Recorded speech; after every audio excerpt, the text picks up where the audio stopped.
They said that you were wasting your time.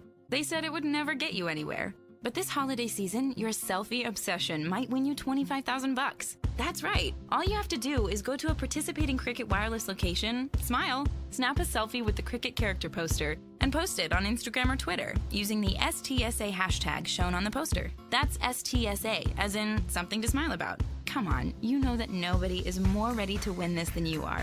You already spend your days taking kissy face selfies and gym selfies, and here I am eating pepperoni pizza selfies. Now show us your Cricket selfie. Plus, by entering, you'll also have a chance to win cool weekly prizes like a Cricket Alcatel phone with 3-month service and a $100 gift card. So smile, snap a photo, and you could win $25,000. Have the best holiday selfie ever. Cricket Wireless, something to smile about. No purchase necessary. Sweepstakes valid at participating Cricket stores only. For official rules and a list of participating locations, visit stsasweepstakes.com.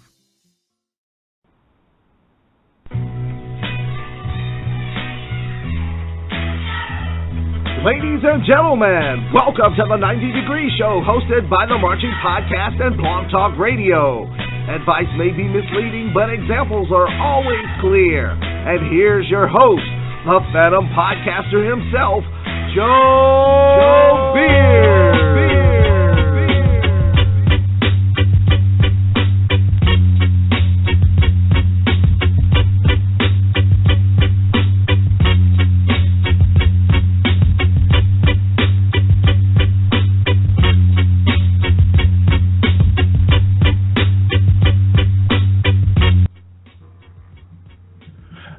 Good evening and welcome to the 90 Degree Show. I'm your host, Joe Beard, and happy to be of service for you tonight. Let's see here. Man, today is November 22nd, 2015, 5 o'clock on the West Coast and 8 o'clock on the East Coast. We appreciate all those listening live, whether at iTunes, our website, Blog Talk Radio, Facebook, Twitter, or wherever you are on the interwebs this evening. At the end of the broadcast, if you decide you like the show, then we appreciate a donation to the network, if you feel so in your heart, of course. Just simply go to themarchingpodcast.com and click on the donate button to help improve the show and help build our scholarship fund. All right. Thanks to God for listening, everyone. I think we have Christy, the great Christy Walker here in the queue. Let me unmute your microphone. What's going on, Christy? How you doing this evening? I'm good. How are you? I'm doing well. I was backtracking a whole bunch of stuff, so I didn't hit you up before we went live, but I saw you on no problem. So yeah, I was running around here. You know, Sundays can be off the chain sometimes, you know. Yep. Well, that's good. We're glad that did you have a good week and everything before we talk about week 12? Yeah, I had a pretty good week. Yeah, nothing to complain about. Just getting ready for the Thanksgiving break. I heard that. Yeah, well, happy Thanksgiving, Christy Walker. Oh, well, same to you. Yes, and happy Thanksgiving to our listeners. Happy Thanksgiving to Rashad. He texted me, said he couldn't be on the show tonight. But thanks again, and shouts out to you, shouts out to Block Band and all the other people that are usually listening. Again, have some really good numbers this year, Christy. So we basically have a good, strong following that usually listens to us live, and it's a good number of folks. So we appreciate those.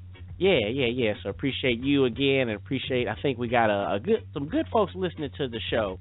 And people starting to, want to get in and help and support and give out those scholarships in April. So we really, again, appreciate all the love. And definitely we thumbs up. We feel like we're going somewhere to change the world. So tonight, let me turn this off here. Tonight we are week 12. We have the great Florida Classic tonight. Also, I saw Jackson State and Prairie View, and the reason why I had to see this was because I'm really impressed with Prairie View, but also this is usually for all of those 90s folks, a lot of the 2000 folks, this is usually the Alcorn weekend. This is usually when the freshmen cross over into the band. I don't know what's going, the difference now, but, this is the last game. It was always the Alcorn game. And when it hit, quadruple zero, you were all excited. It was normally the Soul Bowl. Heard it the Capital City Classic. I heard it as a couple things. But, I know Capital City Classic. Yeah, but they discontinued it. Actually, we talked about it a couple years ago. But so now it's Prairie View, so that's another good matchup. But also, Miles played Alabama State. Yeah, that was good. I heard a little bit of that. I didn't hear the whole thing, but I saw a little bit of that footage, and that was giving me everything that I wanted. Right. So I was excited for both schools, and shout out to Brother Snipes. I see you up there, brother. Brother Snipes kind of tall, huh? But up there on that, I be always scared for them directors being on. I don't care who you are. Mr. Gray used to like skedaddle and shaking all up in there. Yeah. I be scared. Please don't fall. You know what I mean? So, but yeah. So shout out to everybody. It was a really good week of tape. Tonight's show is brought to you by Zimballistic, Otis Jefferson. And, Otis Jefferson and Zimballistic on YouTube. They, normally post things. Shout out to you. Errol Menzel. Now, I don't know him, but he posted on his Facebook page, and I think I saw it in a group. I saw Fam's halftime show from his video. Oh, and okay. And of course, HBCU marching bands and Showtime Web. I saw some of the different angles there, the footage of the Florida Classic there with Showtime Web, and shout out to Double Time Entertainment as well. Barney said he was there and he filmed it. So if you're interested in becoming a sponsor or a patron to the Marching Podcast, please contact the show and we'll give you the criteria so we can start to pub your business using our platform, which rolls us into our first set of commercials. I'll mute the microphone so we can get right into talking about everything, Christy. You can email the show at marchingpodcast@gmail.com, tweet us at marchingpodcast, or follow our blog 4.themarchingpodcast.com. If you are listening live and have a Blog Talk Radio account, you can log into the chat room and leave your comments there. Last and definitely not least, check out the website, themarchingpodcast.com. Let's take the time to hear from our sponsors. Tonight's show is brought to you by Liquid Effects Photography, The Edge One Productions, Block Band Music, Bandhead.org, HBCUbands.com, and Double Time Entertainment. Let's take the time to hear from them now.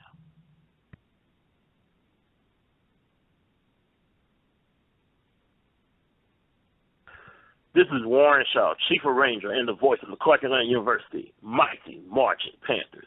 You are listening to the 90 Degree Show on the Marching Podcast Network. Double Time Entertainment. Our passion is music and promoting HBCU marching bands as well as high school marching bands through high-quality movie videos and photos. We have worked with BET, Yamaha, Ludwig, Honda Motor Company, and been featured on CNN and Lifetime Network's series Bama State Style. We also help and orchestrate Battle of the Bands with marketing and promotions, and also became the official media team for the Queen City Battle of the Bands in Charlotte, North Carolina. Join Double Time Entertainment on Facebook, Twitter, Instagram, and YouTube, and now new on Periscope. Music lovers are noteworthy.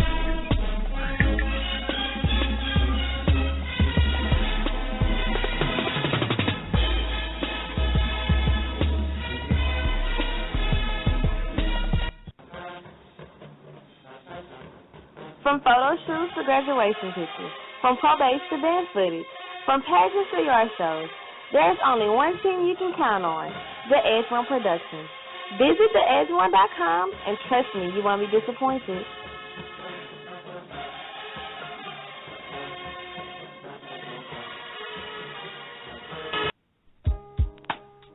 Chopping It Up is a podcast of one-on-one interviews with positive role models that have a connection through music and or education.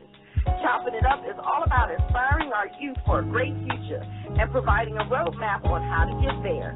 We also chop it up to give insight to anyone looking for information or hope in their endeavors. Chop it up with us on Tuesday at 9 p.m. Eastern at blogtalkradio.com/marchingpodcast. Chopping It Up, changing the world through positive interaction.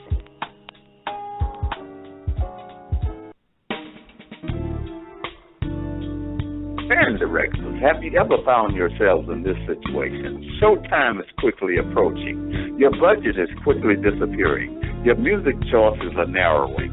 The equipment condition is wearing and your stress level is mounting. Stop what you're doing and contact Block Band Music and find out how we've got you.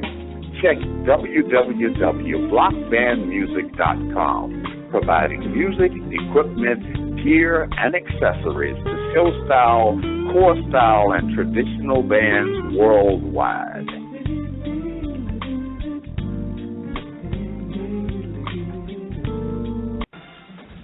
What if there was a Facebook for bands? Wait a minute, there is. Bandhead.org. Bandhead.org is a social network for HBCU show bands. You can create your own profile and post videos, photos, and comments on Bandhead.org. Need somewhere to post events, audition schedules, job postings? Check out Bandhead.org. Are you recruiting for talent? Go to Bandhead.org. Bandhead.org, a social network for bands.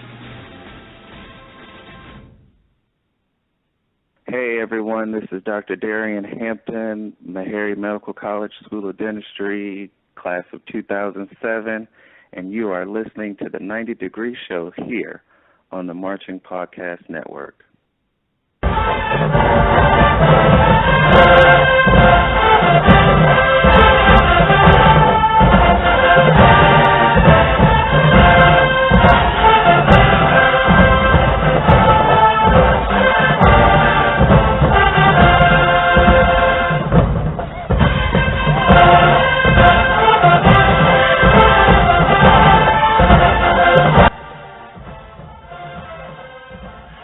We're back, and Prairie View A&M is bringing us back from the commercial break. Saw them again. We saw them a little bit with Jackson State this year. Really excited about that matchup because, like I said, like them. Let me go ahead and unmute Christy's microphone. But yes, Christy, I will give you the floor. How was your week 12? Well, I have to say it was kind of slow, but I had some things going on that I couldn't really catch a lot of footage. Of course, I did go to the North Carolina A&T and North Carolina Central game this weekend, also known as Aggie Eagle Classic. Oh, I'm sorry? I was saying, okay. I saw some like posts online about like A&T and Central. I saw a really funny one with Drake as A&T, and I think Meek Mill was Central. I saw a whole bunch. Well, you know how it goes. You know how that goes. It's rivalry week, and everybody, you know, everybody's got to get their shot in, you know. Right. So, yeah, I didn't put together they play. It's a trip trying to see. You can't, like, see all the greatest rivalries, and I guess that's a good thing because we got so many, you know what I mean? But, yeah, go ahead. That's what's up. Well, you know, I thought that, and I've been saying this all year. I've been saying that Central is pretty much on the come up now that Thurman Hollins is the director. I've always been impressed with his work, and you know, they're definitely going to be somebody to be reckoned with. You know, they have a good sound. But what was interesting was, and I don't know what happened, but so, you know, it was in Greensboro this year. So Central went on first, being that they're the visiting team. And they went on, and then I guess they cleared the area so that A&T could start their show. Well, there was some kind of like scuffle or words or something amongst the band members at Central. Now, it wasn't like a A&T versus Central thing. I think it was like two of Central's band members fussing at each other for some reason. And yeah, it was interesting because, we're watching it and the police, first of all, shout out to the police. It was like probably the most heavily police game I've ever been to, but if you know any history about A&T and Central, sorry, wrong button. I was sorry, wrong button. Okay, yeah. Yeah, sorry. Yeah, but if you know any history of A&T and Central, you'll understand why the police were there. But I will just say that, the police came out, and this was like right before A&T was gonna start performing. The police came out. I don't know what that was about. Maybe one of your listeners knows what that was about. But I found that to be interesting. But anyway, A&T show, I really enjoyed this show. I don't know what the theme was. It seemed like it had like some kind of animal theme because a lot of songs that they play had like animal names in them. And again, I just really am impressed. That A&T is really playing outside of what's typically thought of as, HBCU band music. I mean, they will go into the rock songs and the, like the punk songs. And like I even heard they played some Hungry Like the Wolf, Duran Duran, and I was singing it. And nobody else around me knew it but me because, I just love 80s music anyway. So, and I was a Duran Duran fan back in the day. And so, they can, yeah. Anybody that was on MTV was tight back in the day. Yeah, basically. Well, we're around the same age, so we still, we kind of have that similar point of reference. Right. But anyway, I thought that was a strong show as well. They did have a fifth. I actually, for the first time in a long time, I did not stay for a fifth. I was with my family. We were going to get something to tailgate, and I wasn't really – I didn't feel like at that fifth that I would see anything that I have not already seen. Yes. From both schools.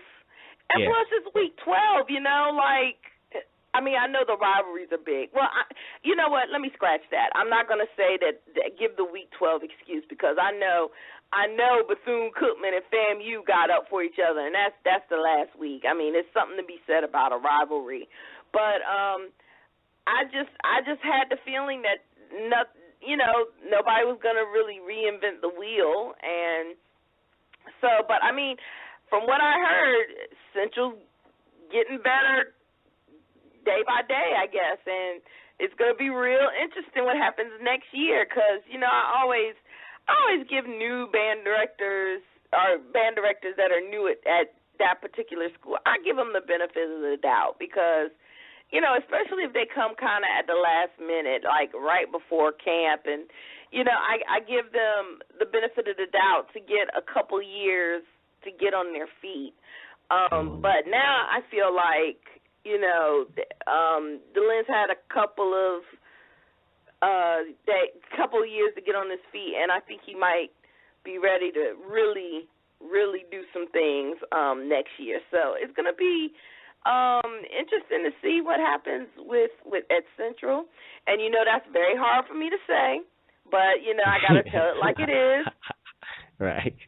I got to tell it. I got to tell it like it is, and A&T. Although I think A&T as a whole probably sounded a little bit better to me, and this is my opinion, last year, I still think that they are a very strong program, and I thought that they had a good year. So now that we're moving on to the Celebration Bowl, it's going to be interesting to see who comes up between A&T and either Jackson and Alcorn. No, Grambling and Alcorn. I think they play in the SWAC championship to figure out who's going to the Celebration Bowl. But I kind of want Alcorn. Grambling's never. Yeah. Oh, you said that real quick. Yeah, you should. You should want them.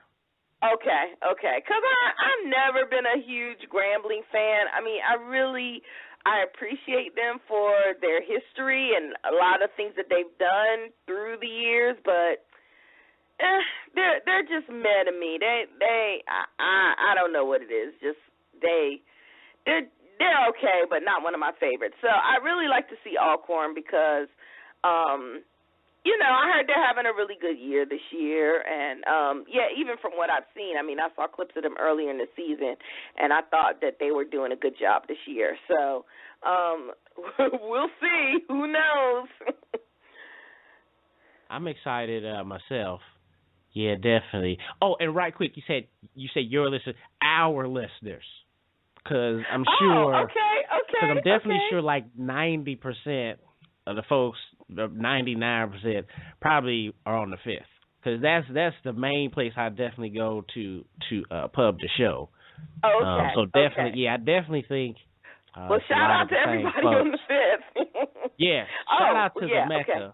I hadn't said anything on there in a while. I actually commented on FAM, just because I hadn't done it in a while. But that's really cool that you were there. I'm excited that you got that. I definitely can put that in. I'm gonna post editing. Let folks know we have that in the show. But that is definitely something I would like to see. Like you said, like you probably know the A&T was just gonna have the good halftime show, but in the stands, it would pretty much come down to the play calling.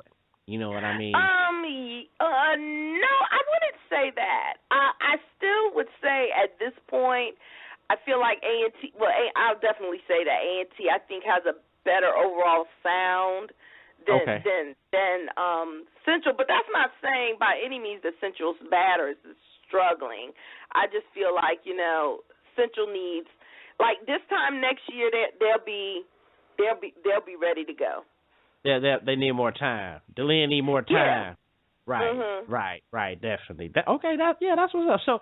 So yeah, definitely that is that executive mind right there. So you already got the analysis. That's pretty accurate. I'm sure a lot of folks would agree with you, because that's we did see them earlier this year against somebody, and. And yeah, I totally agree.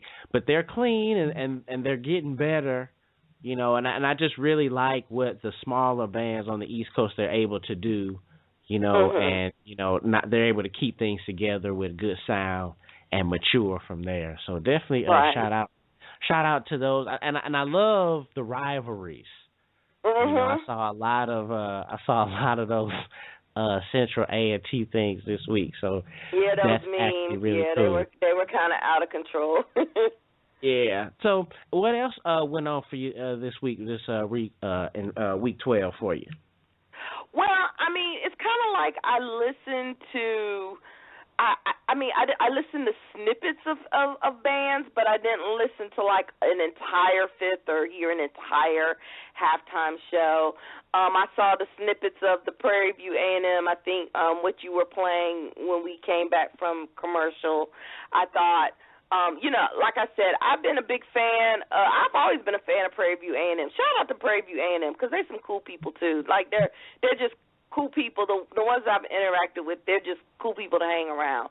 But but I mean, I knew that this year is a very strong year for them, and I'm looking forward to seeing them at the Honda.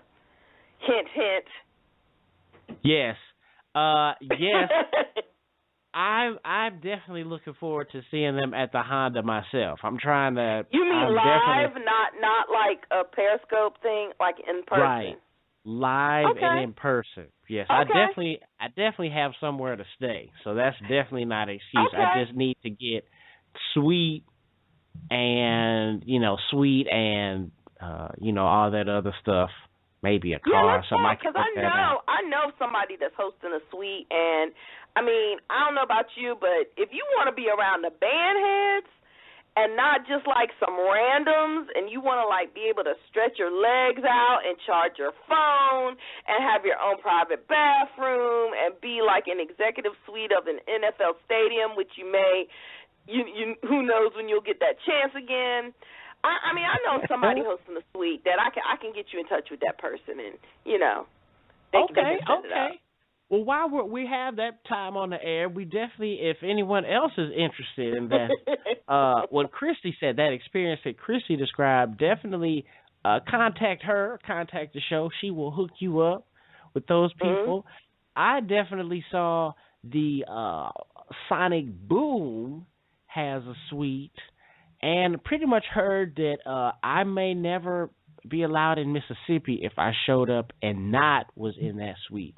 So I definitely will still be looking out for the fifth quarter every year. I might just get a ticket to both, though, Christy. You know what I'm saying? I just say, hey, just go to both. Well, here's the thing. So when Bethune Cookman is on, you can go and sleep. No, I'm just playing. I'm just kidding. Bethune. Well, anyway. But straight up though, Christy, they did, and I'm still give you the floor. They got up for the performance, and that was something I was going to bring up for you later. They get up for fam. I mean, that's never been a question. I mean, it's everybody else they don't care about. Oh yeah, that's a trip, man. Like I even saw there was a difference. I guess I said now there was even a difference between Otis's. Shout out to Otis. He was very close, so you actually saw a lot of indecisiveness in his. Oh really? Yeah, man. And it was a trip because it's like, can people turn on the button? That was always the thing about the Lakers and Phil Jackson and them. It's like, all right, well, they just rolling through the league. They just know how to turn on the button. Is that a real button? And that's what I wonder about. Right. Because there was some indecisiveness there. And then the other angle, Showtime Webb, you didn't see it as much because, of course, he was at, the usual band tape up from up high Garrett angle, like, you know what I'm saying? Yeah. So it was interesting. That's the main thing I thought about. I was like, man, they marching hard, they dancing hard. Right there, brother. And one brother was like, he tapped another guy on the shoulder. You know what I'm saying? So it was like, yeah. You check it out. Check out Otis's. You know what I'm saying? And of course, I'm not putting anyone out there. I'm just saying what I saw. It's the tape, man. Because I like Bethune. Brother Drain, root to the bros up there, and then my homegirl Melita out here. We like Bethune. But I love Bethune. Now they can play a ballad. They give you all you want. So that's definitely something I wanted to ask you something about, Christy, because I always do this with Rashawn, and sometimes Garrett or someone will hit me up on Twitter. But they played. I think Bethune played this slow song for their ballad, and I really like the song. I don't know what it is. I can't remember because, like I said, I saw pieces of everybody's show. I didn't see like everybody, like a whole show. So I don't remember, and that's not me hating on BCU this time. It's not me hating. It's legit. Like I just can't remember it.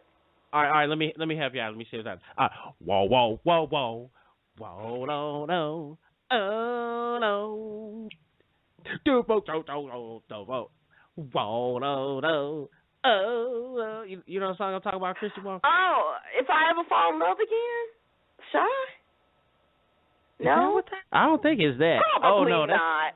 No, it's not that. It's something. It's a couple of bands have played this song this year. I think I got it on the clip to play when we come back from Bethune. Is it that Jasmine Sullivan song? No, that's a little faster. Yeah, it's tight though. I'm sure some of the listeners know, and saying folks might be out there listening. But Rashad, you do that with Rashad, and he'd be like, "Oh, that's so and so." But yeah, that song. I'm usually good at this game. I'm usually good at it. Okay. I might not be singing it right either, but you're gonna hear it from the next commercial. But I like that song. Yeah, I like this. I think Alcorn played it. Somebody else played it, and I actually got a clip of another band this year playing it. But they played that, and it was really, really good. Of course, I'll get into that later. But go ahead, Christy. what else there? I know you saw snippets of stuff. Anything else? Any news? Anything else that you saw that's interested, worth banter this evening? Well, I've just been thinking it's the last regular week of a band this year, and I feel like the season just went by super fast. Mm-hmm. And I know some people may say that every year, but I just felt it this year. And I think maybe being a part of this podcast has made me like assess the week by week. It's made me think about things more. So I thought it was a pretty good season. I mean, I feel like I still stand by saying that Periscope has changed the game. I still stand by that. And so, I'm just looking forward to some of these bands playing things that are not your typical R&B song, even though there's nothing wrong with R&B. I love R&B, but, playing something that's a little bit outside the box. And, because, I mean, with Periscope, you get instantaneous critiques, which can be good and bad. So, yeah. I really enjoy it, and I enjoy the comments. I'm just somebody that just laughs and stuff like that. Mm-hmm. But definitely like you said, Periscope has definitely changed the game. That's probably the biggest thing. We probably have to give them a little award or a little shout out in the award show. But they definitely, I think, changed things because, like they say, it's the sideline reporter, and shout out to everyone else that's actually signed up, and there's so many new little videographers, if you will, and they not big level. And shout out to Verizon and AT&T, because those seems like those are the only providers that do a little something with with pets. Shout out to them. Yeah, I think I have. Because if you have Sprint like me, you losing. You just losing. That's why I don't even mess with it. I don't even mess with trying to record. I just forward the recordings to you all. I don't do the recording. So that is really interesting you say that, because Sprint back in the day was like the bomb. I know it was. And even though I have unlimited data, Sprint is the pits. I mean, this is the first time I've really considered changing my provider when my contract is up, because of Periscope and because of band.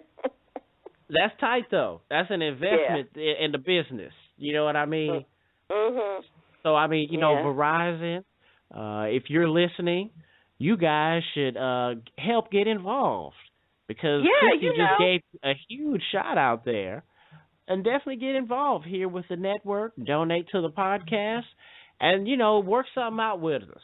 Some type of, give us our own phones. We'll be able to give you the money back through scholarships. I'm trying to tell you.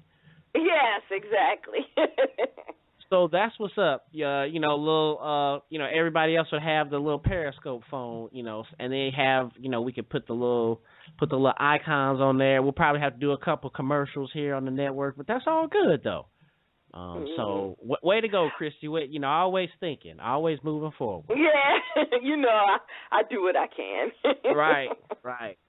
So anything else there for week 12? Because I know I'm going to bounce some things off of you based on, what I've seen. But anything else going on with week 12? Well, nothing really. I mean, I do have a little short announcement to make. I don't know if it's an announcement or what, but Drumline is on VH1 right now as we speak. The first one? With the the first one. Oh, I don't count the second one. Come on. I don't. That does not count. Oh. Why you say that? Not with Mario Van Peebles. The daddy? That's my boy, man. That man. Oh man, that hurts, Christy Walker. Wait a minute. Are you being funny? Are you for real? Well, okay. Let me take it down a notch. Maybe not really for real, but I did. I guess I'm just that. I'm you so liked much. It? Well, I tried to like it. I really force myself to like it. It's hard for me, Christy. I guess let me bounce something off you, right? Here go this living in California. That's what you gonna say. I know you. Well, no, not that. But I do want to ask something. I do want to, when you want to support something, and it's like, you know what, because it's for the struggle, it's for the people, like you understand. And if it's whack or if it's not good, do you say it's not good, or you still tough it out and be like, yes, I'm going to support it because this is who, So it's kind of like that. I'm kind of on that fence with that movie.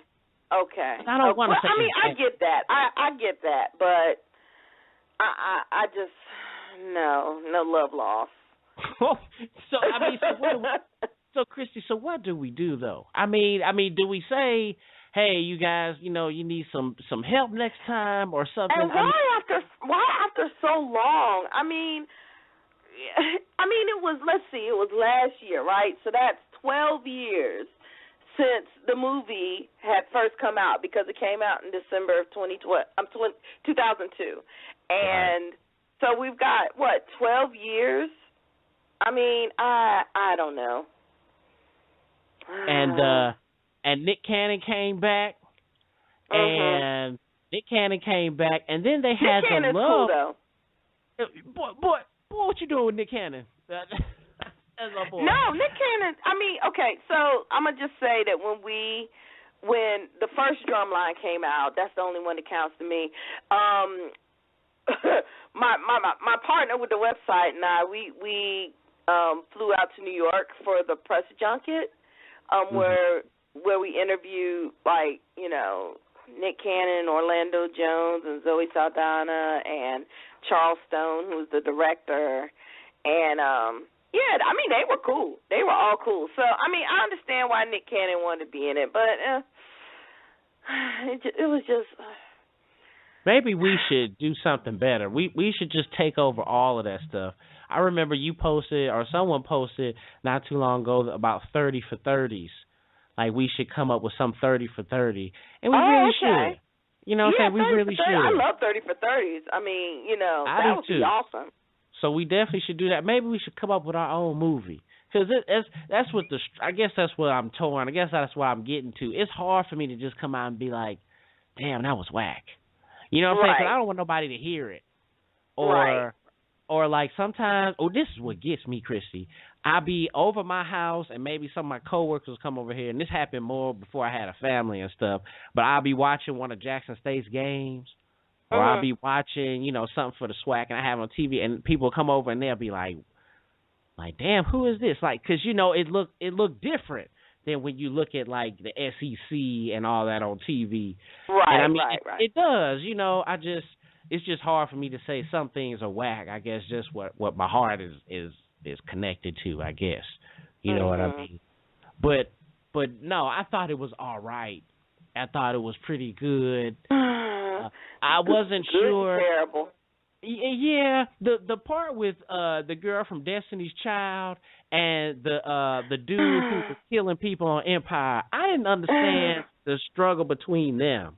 Like how he was like antagonist, pro-can. Yeah, I didn't really care for that part. But still. I didn't care for any of it. Yeah. I'm just trying to remember it. I don't even think I remember the storylines. Like, really? Like, I'm going to just be real. I watched it to hate watch it. Like, when you watch something, not because you're really interested, but, you watch it to hate watch it. I feel the same way about that Aaliyah movie. I watched it to hate watch it because I knew it was going to be terrible. I knew it. What Aaliyah movie? Oh, Lord. There was an Aaliyah, like the story of Aaliyah movie on Lifetime where, like, it was just all wrong. I mean, Google it if you want to laugh. I mean, it was terrible. Aaliyah's family didn't give permission for any of the music, so there was like no Aaliyah music in it except for songs that she sang as remakes because, like she did the cover of Out Your Best You Are Love. Well, that's not her song. That's the Isley Brothers song. So they got they got Isley Brothers' permission, but they didn't get, the permission of Aaliyah's family. But anyway, I'm just saying that and by the way, she's in both the movies. The person who played Aaliyah is the person that played in Drumline too. But yeah, the main character was Aaliyah? Yeah. Mhm. Oh, snap. So it was it wasn't a documentary. Oh, no, snap. No. It was definitely scripted. But so now I want to check it out now. I really like Aaliyah. I was scared of the vampire. That's the vampire movie. I thought about it. Mm-hmm. That's what I thought that's what you were talking about now. But yeah, I couldn't watch. I don't deal with scary movies. But that's a trip. The little drumline girl was Aaliyah. Oh man, I have to check that out. Yeah, well, yeah. That was something. I mean, I understand. I'm with you. I understand, you down for the cause.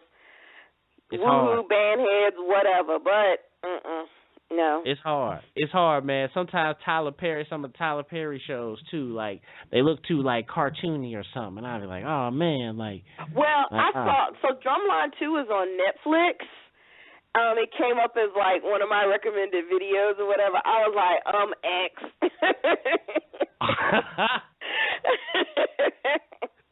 That's actually pretty funny, because you're supposed to be, like, not Xing it so they get the numbers and, like, the ratings and stuff, yeah. But good is good and bad is bad. And you know what? I felt like at least Drumline was a movie about bands.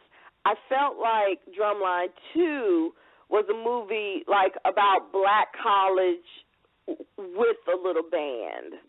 Instead of, like, being a band, instead of it being about, like, a band at a black college, it's like, it's kind of like, you know what it reminds me of? The difference between A Different World, the first season, and then after Debbie Allen got on the show and she started directing, and it seemed like a real HBCU. The difference was just that clear. Okay. I remember, because, of course, I saw A Different World, of course, a lot. Well, the first season, it felt like black people at a white college. After Debbie Allen started directing season 2 on, then it felt like a black college. You got more involved with a lot more of the characters. Whole lot more. Yeah, and I mean, and they even just had like little touches. Like I read in some article somewhere that like for the pit and everything, they were like Debbie Allen said, "There's no hot sauce on these tables. This is not a black college." Like she just basically came on the set and made it just more authentic. Right. Instead of it being like a white school with black people in it. I mean, it just didn't feel like a HBCU that first season. That's just my opinion. That's what's up. I mean, that's outstanding though. That's some good stuff. I see the little music came on here for our first commercial break, but we definitely can roll over into the next one though. Okay. I know because we got off, we started talking about Drumline. Was there anything else that you had want to talk about in week 12? No, I'm good. Okay. You want to bounce some ideas off on me? Yeah, definitely in the next segment because I saw the Florida Classic. I just gonna go through the stuff that I saw, and if you remember some stuff you can get into, we'll get into it. But definitely in the next segment, I'll mute the microphone.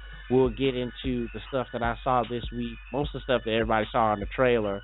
But you're listening to the 90 Degree Show this week 12, Florida Classic, and some of the other things we'll get into. Shout out to Different World. And shout out to Drumline 1. Shout out to the second one too. But shout out with like on the end with it. All right, y'all. We'll be back.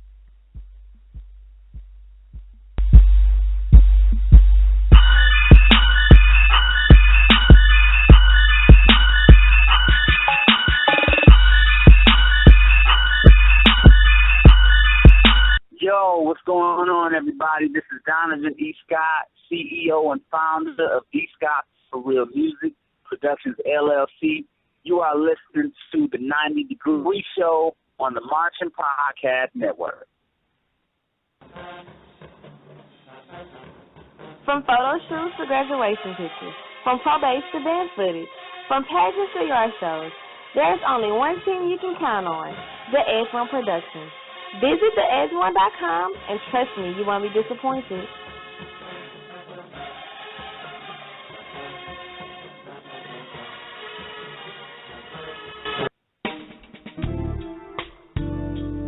Band directors, have you ever found yourselves in this situation? Showtime is quickly approaching. Your budget is quickly disappearing. Your music choices are narrowing. The equipment condition is wearing and your stress level is mounting. Stop what you're doing and contact Block Band Music and find out how we've got you. Check www.blockbandmusic.com, providing music, equipment, gear, and accessories to show style, core style, and traditional bands worldwide.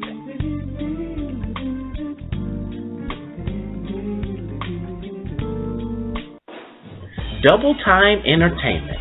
Our passion is music and promoting HBCU marching bands as well as high school marching bands through high-quality movie videos and photos.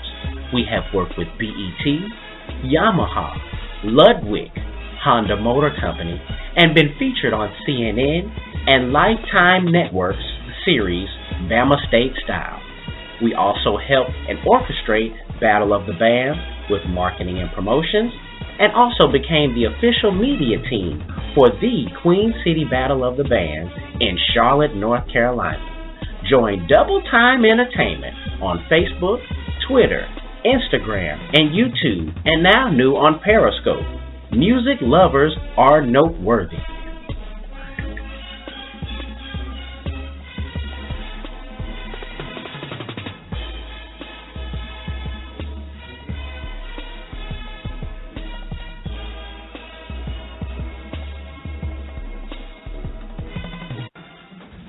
What if there was a Facebook for bands?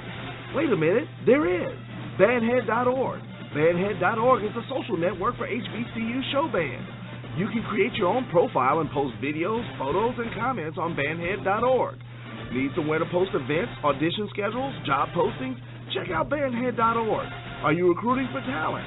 Go to Bandhead.org. Bandhead.org, a social network for bands.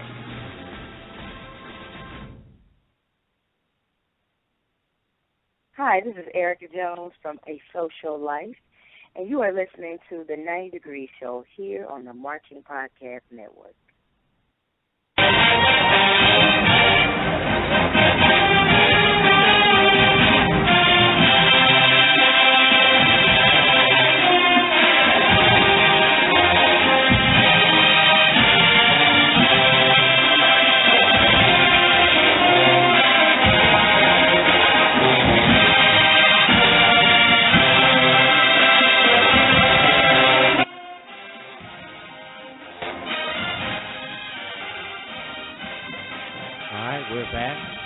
Bringing you back from a commercial break is Bethune Cookman.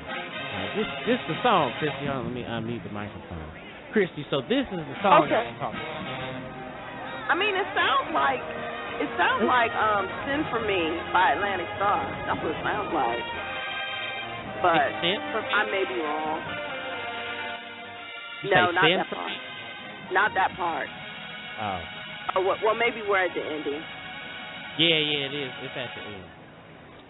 But yeah, that's the song. I'm like, man, I like that song. Mm-hmm. Yeah, that's the little song. I like that song. Somebody else played it this year. I think Alcorn, somebody. 718-664-6025. You're week 12 here with the 90 Degree Show. It's the Florida Classic. I got a chance to see here. So the halftime show, I saw FAM. I saw the Florida Classic. And I saw Jackson State and Prairie View. Okay. So the halftime with FAM Florida Classic, Christy Walker, it was too close to call. Let me just say, and this, every person I talk to, a lot of FAM folks, they like, oh man, we ain't back. You know what I'm saying? We gonna be back. Shout out to the brother Terrell Hamilton in my chapter. Went to FAM. shout out to the bros.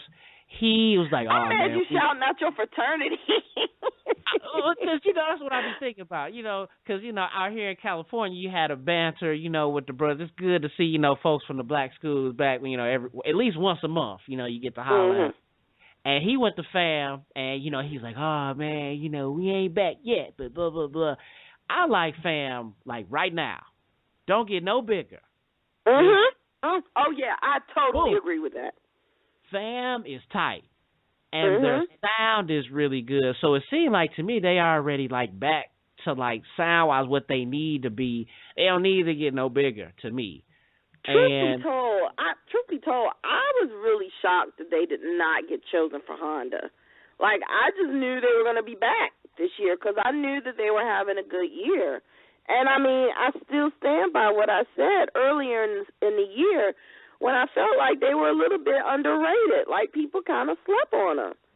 Like ain't nobody checking for fam like they used to. Or maybe and I just find that to be that whole turn of events just to be so interesting. I don't know how I feel about it. It's interesting maybe because they're expecting them to be big again, or they're expecting them to be, I guess, on the map like they used to be. And maybe some, different band purists or different folks, we feel differently. But I just like the size that they are now. I never was into the humongous concert band stuff. Me neither. But man, they just as loud and just as powerful with the numbers that they have now. And I don't think they have 300 people. I don't believe it. So it was good to see, them. They had a good show.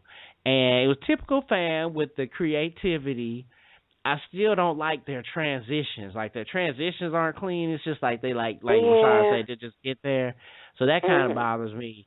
But one thing that kind of hurt their show, their execution of like when they got in the steel formations. Like they were a tank at one time, and they made some, good formations, but the transitions and then just the execution of the actual formations, it wasn't premium yet. And again, that may be a difference with their spacing, and maybe they used to 4 or 5 people, per 2 yards being on the field a little bit more, but their precision was never their forte. And it just came out a little bit more. But I thought the creativity was there. They had the tank, and then the tank fired. And then I'm not sure the dude dropping the basketball, or he was dropping a ball into something. I'm not sure. It was maybe he's throwing it with the trash away or something. I'm not sure. But that could have just been a little bit more. That could have been more precise. Right. As far as BCU goes, usual show, good sound, but of course they had all the energy this time. They was crump. They was marching, they was dancing. Of course. And like I said, if you watch Otis's clip, you see a little bit more indecisiveness. So again, it's like pushing the button, flipping the switch. That's what I thought about. Phil Jackson, it's like all BCU. I don't know if you could just turn it on like that. But there are 2 big hiccups in that video. It's obvious, and it may not be obvious from up top, but it stuck out. You know what I mean? Well, you know what? There was something. There was something. You reminded me of something that I forgot to mention when I was talking about A&T and Central. So I noticed that although they had a really good sound, they didn't hardly move. They didn't hardly drill. And that's I don't like that because that kind of comes off as kind of like a cop-out. Like, of course you cranking. You're not moving. You're not tired. You're not winded. And I felt like Central, they didn't drill that much. And I know Bethune Cookman, they are the master culprits of that. But I'm sure, and I did not see their show from yesterday, but I'm sure that they were up there I'm sure they were doing a lot of movement because they get up for fam. Yes, they yeah, did. But any other Saturdays, just like okay, we gonna move 16 counts here, play a little something. We gonna move 32 counts here, and we gonna gush, and yeah. Well, I have to say they did a better drill, and the execution of their formations was better than fam. So that part of their show was what was better. Their transitions were cleaner, and they formed a hand forming the number one. So just like run around like Joe Namath, he run into the tunnel with the number one. They made that formation, and it was very, very clean. So I had to give them shots out on that. And then at the end of their show, they made a cursive writing of like a name. And, of course, I don't know what it was. It was Wildcats. I saw that. It was Wildcats. Okay. So yeah, I saw a picture of that. Mm-hmm. So that's good. I think that, of course, with the precision for what they're doing, I like that, But it was, like I said, it was hard to call just because fam had the creativity. They had, a little bit more of the showmanship with the flair. BCU seemed like they executed better, but fam seemed to sound a little bit better. And this is, of course, I saw two different sounded videos. Better than BCU? I felt fam, you know what, Christy, I like a little bit of a darker sound. Okay. Or something that's clear, but you still got the bass on the bottom. Yeah, mhm. You know what I mean? And fam's got that middle brass or that lower brass, like the euphoniums. Yes. They got it. They still have that bottom, and I think fam, they just Bethune Cookman, they just have, just a good overall sound. They don't have the bass turned up as much. Like, they ain't got the amplifier on that high. You know, when you rolling through the hood, I a little bit of a rattle a little bit. I like. Right. I totally get that. So I was like, okay, like that was tough. So it was like, man, so if anyone else, got a difference of opinion, because, of course, reading a lot of threads, people was like, oh, man, it was either, like, love or hate either side. Yeah, the family, there's no love lost between them two schools. Right. Right. One guy even said on the fifth quarter they were talking about how the fam Bethune page on Facebook was off the chain, of course, with all the memes and stuff. Right. So yeah, I'm not on that page, but I'm definitely on, of course, with Jackson State and all that. So all of those things can be really colorful. So like you said, ain't no love lost, but man, it was just good to see that Florida Classic. And another thing I commented on that thread too, I kind of felt BCU and we're not going in on BCU, but I kind of felt they could have done something or added like another wrinkle to their show while fam was down to kind of like stick to them a little bit more. So when fam came back, they like, oh, you got to deal with this now. You know what I'm saying? Right. They didn't really do that. So like, it's like fam, right? But they like square again. You know what I mean? So what do you think, Christy? I wish they could have done something because like you said, I mean, it's. Like you said, they're pretty much a bore, in a lot of cases. But definitely, I wish they would have done something. But I guess definitely for talk and for media purposes, it's good that the rivalry somewhat is back. Because I mean, it really ain't no difference now. I think both bands are like, they back now. So next year it should be nasty. They should be way more mad at each other next year. Let's hope. Right. Because it entertains me. Yeah, that definitely will be the bomb. So the other halftime show I saw Prairie View and Jackson State. Just let me say, Christy Walker, that Jackson State. Oh boy. Is oh man, that clip of them with that J. Cole. No, what clip of them with J. Cole? What happened? Playing the song. oh gosh, the name of the song escapes me, but it's J. Cole, and it's a clip of Jackson State playing like in the band room, and they're playing along to the music. Oh. And I know haven't what I'm talking seen. about? Yeah, I do. I saw a couple of clips of them in the band room. The name of the song that I heard was blanking me, but definitely I saw them. I saw that one clip of them in the band room today. But yeah, you're right. I remember the song that they were playing.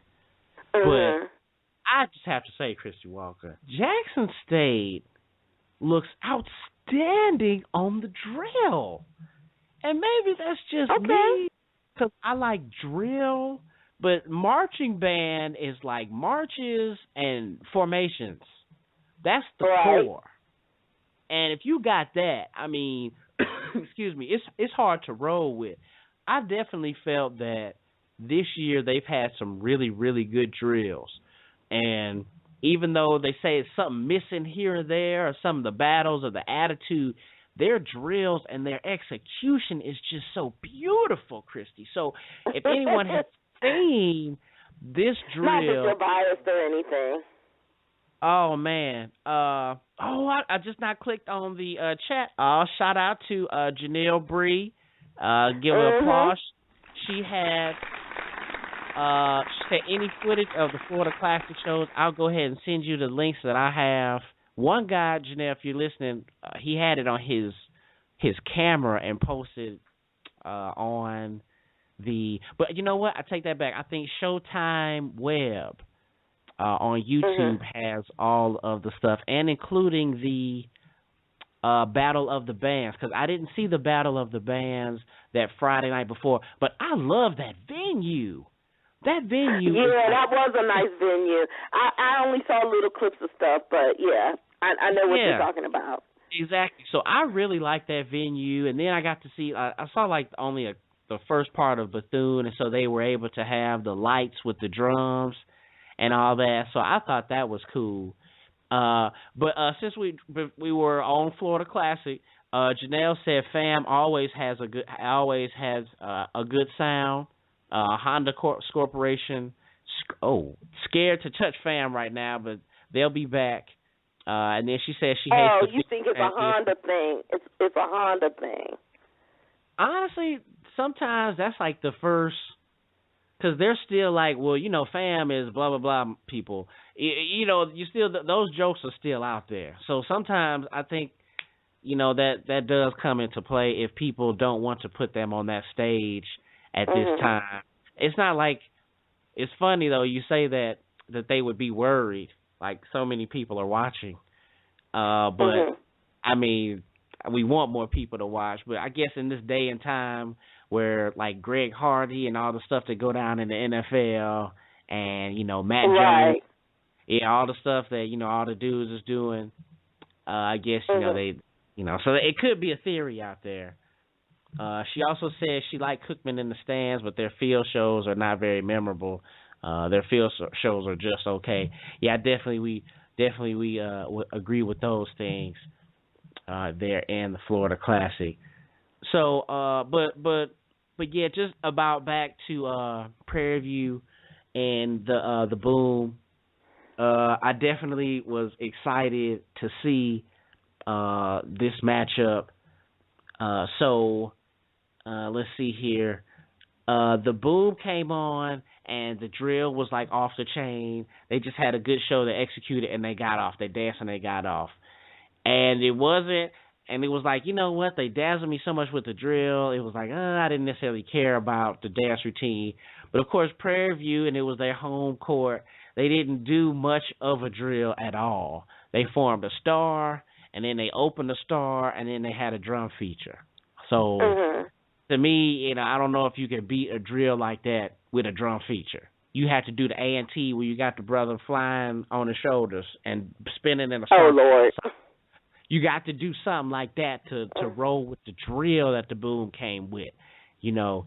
But they still sound good, though. And I like their intro, Christy Walker. And they come in the V. I like that.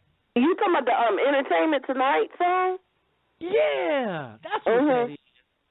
I like that. I like that intro, man, and them coming down and but I have to say they had a lot of energy at the end, and it didn't really tip the show. I felt the Boom won the halftime show. I just felt that the Prairie View had that a part where they were like, JSU, why you acting like a wall, but they didn't really land right. Is that what they saying?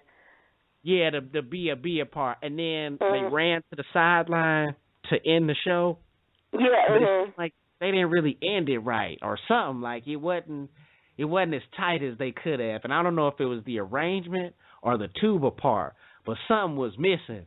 Where it was like, you were like, they about to do something tight, and it wasn't nothing else, to end it, So I thought that the Boom, I thought the Boom edged it out. I didn't see if they had like a fifth quarter or anything like that, but those were the two halftime shows that I saw. Looking at the clock really quick, the fifth quarters that I saw Miles and Bama State. Right quick about the Boom and Prairie View. Shout out to the homie. Since I'm on the West Coast, it's the homie because that's what they do. The homie. Shout out to the homie Manuel Powell, our scholarship recipient, our first scholarship recipient there, playing now in the band. He sent me a link. He said he had a solo during the Battle of the Bands, but I didn't get the chance to see the Battle of the Bands. If anyone saw the Battle of the Bands with Prairie View and Jackson State, definitely call in and let us know what you thought. 718-664-6025. But shout out to him. I've talked to him a couple times, and he's listened to the show a couple times as well. So really proud of him that he's down there. We were able to help him out, and he's going to finish the marching season. So shout out to you, man. We're proud of you, and we're definitely here to support you. Definitely look forward to those next students next year for those marching band scholarships for signing day for marching bands. So shout out to you as well. So moving on to the fifth, I saw 1/5, and that was Miles and Bama State, Christy Walker. Okay. And I think you said you saw something. My whole name. I'm sorry. I'm getting into I just feel more comfortable. It's you, and you know what's so funny? You and Chris Jones. Okay. Because Chris Jones, man, like everybody would say double IOS. Chris Jones is like a myth. Chris Jones will be like 400 years old and like marching, 180s down the streets of Charlotte in the alumni parade. That'll be Chris Jones, and he'll still be swole up too. You know what I'm saying? He needs to call in more. He's funny. I like him. Yeah, Chris Jones, that's the boy. Chris Jones, man. But yeah, just a huge respect thing. Just a big respect thing. And two, I was really, really skinny back in '96, Chrissy. So weren't we all? Yeah. Right. And Chris was like, whoa. So I was like, you know what? I could get like that. You know what I mean? Because he wasn't big. He had, the low body fat content. So I was like, I can get like that, That's always been my boy, though. So, yeah, but Christy Walker, it rolls out easy. But Miles, Bama State, though. So shout out to Lotita Carter. Yeah, that was good. I did see a few clips of that, yeah. She posted on Facebook, who you think won, or some, people were saying here or there. I was, every time I know it's going to be good is when I see the tape is at least like 30 minutes long. So I was like, oh, okay, this is probably going to be, both of these bands are pretty powerful, Christy Walker. Pretty loud. And I was just like, wow, this is definitely a good, and then of course the who's cleaner then comes into play because there's a lot of power going back and forth, so you can then tell who's better. I thought Miles had a little bit more color to their sound. What'd you think? From what I heard, Alabama State sounded a little cleaner to me. You didn't think so? Well, I don't know about, color. I think Miles had a different, I don't know, maybe it was their arrangements. They both struggled at times for the cleanliness. Let's just say, as far as okay. But I think Miles, I don't know, maybe it was the bass part or maybe some of the chords or maybe what they're arranging, but I heard just a little bit more layers in their sound. But I was able to tell what both were playing. That's kind of like Rashad test. Rashad is always like, well, what are they playing? Like, they're too loud, you know. So yeah, maybe. I don't know. Definitely if, you know, someone else could, you know, break in another analysis. But yeah, so let me see. So I thought it was good. Definitely, yeah, I thought that there was a struggle, but yeah, I thought that they had a color. Then Miles, I just recognized them because I guess I've seen them in more battles. They started playing more of the songs like the true Miles songs that I like Pop Goes My Mind. Oh yeah, that was awesome. That's my jam. That was awesome. I heard that. Yeah, that's my jam. I even remember in the fifth quarter with them in Albany State in 2012, they were cranking that. But now it's like Miles definitely has an attitude with them now. You know what I mean? Right. And I think they're smaller than Alabama State too. It looked like they were smaller. I guess we don't know. I'm sorry, I didn't catch that last part. Like Miles looks smaller than Alabama State? Do you think that they are? They may be a little bit smaller. I feel like they're a little bit smaller, but not by too much. Okay. All right. And Alabama State, I have to say, their play calling was interesting because a lot of their songs, they had like these dead drum beats or drum breaks where they play something and they like the drum break, like they didn't have necessarily anything. It was these huge like stoppages in their music, and I felt like it messed up their flow with like the battle that they were doing. Miles had breaks too. Don't get me wrong, but it seemed like Alabama State would play something and it would just be like this dead, like you know, and then they'd come back in with the fire though, you know. But I definitely felt, I don't know if it's the play calling or something. I felt that they should have been playing more. Like they should be playing songs beginning to the end, you know, without so much drum breaks. Like those seem like a lot of like pep band songs to me or something like that, you know. Right. But I think that they both tried to even each other out, like as far as what they played. Miles seemed to play a little bit more old school funk though. You know, they were playing a little bit more of the funk. But then towards the end of the video, and I watched HBCUbands.com, someone, it faded out, and it looks like we got a caller here. Let's go and call in. It faded out, and then they said the bands didn't do anything for 15 minutes or 10 to 15 minutes, waiting on the other band to leave. Yeah, I remember that. I think, and then Alabama, I think they were waiting on Miles, and then Alabama State just played two songs. Like I guess they got tired of waiting, and they were like, "Well, we're gonna play." Wow. Okay. So yeah, I don't know. I don't know what that was about. Right. So exactly, there was this huge break, but then Bama State comes back in, and then Miles comes back in, but then Miles just keeps playing. Like Miles just pretty much keeps playing, and then I it looks like that. Follow the rules of the fifth. There are unwritten rules of the fifth, and one of those is like, you know, don't keep playing. You know what I'm saying? Give the other band a chance to respond. Yeah. Well, it's funny you say it because I guess you're right. You should respect it, but sometimes I don't know. It's tight when it happens.